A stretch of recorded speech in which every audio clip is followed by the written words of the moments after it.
Two friends were out on a long mountain hike. During their trek, the friends had an argument. One of the friends slapped the other in the face. The one on the receiving end of the slap was hurt, but without saying a word, he wrote in the sandy path, "Today, my best friend slapped me in the face."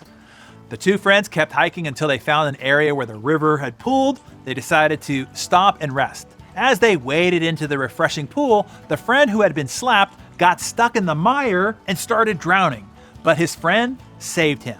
After he recovered from the near drowning, he wrote on a stone, "Today, my best friend saved my life." The friend who had slapped and saved his best friend asked, "After I hurt you, you wrote in the sand, and now you write on a stone. Why?"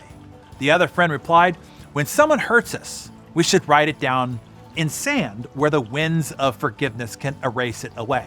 But when somebody does something good for us, we must engrave it in stone where no wind can ever erase it."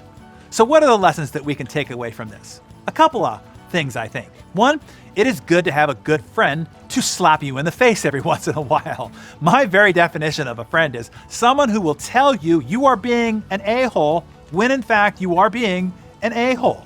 That's a good friend. You see, most people will just walk away and say under their breath, or to everybody else, "That guy is an a-hole." I ask you, when was the last time you asked a good friend to give it to you straight? The kind of friend who would slap you in a day and rescue you from drowning in the very same day. Here's a good question to pose to them. You ready to write this down? What's one thing you see me doing or failing to do that you think is holding me back? You could ask it as a leader, as a salesperson, as a parent, as a spouse. You pick the specific area you want to ask about. But ask them. See how good of a friend they are. The harder they slap, the better the friend. Just know that.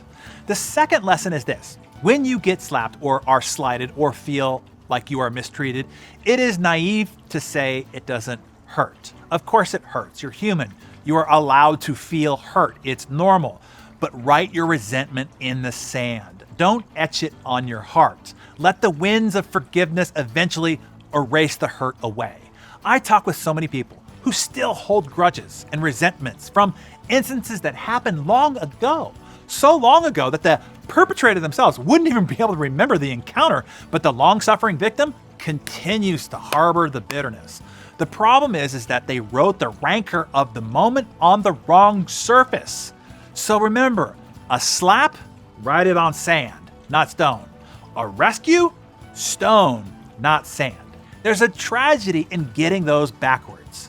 So Darren Daily community, who has slapped you in the past that you need to break the stone the hurt is written on and rewrite it in the sand? Maybe a way of taking action on this is to send them this Darren Daily and tell them that you are writing their name in the sand today. They'll get the message when they watch. And on the flip side, send today's Darren Daily to a few good friends and ask them to watch and then shoot you back the answer to the question, what's one thing you see me doing or failing to do that's holding me back in a particular area? Tell us which of these actions you'll be taking today in the comments below. Hey, no doubt, these are chaotic and challenging times. We are surrounded by a blizzard of bad news. As leaders, we're having to navigate an unprecedented avalanche of economic hazards. We're now facing a recessive market with labor and supply issues significantly constraining our ability to drive top-line growth.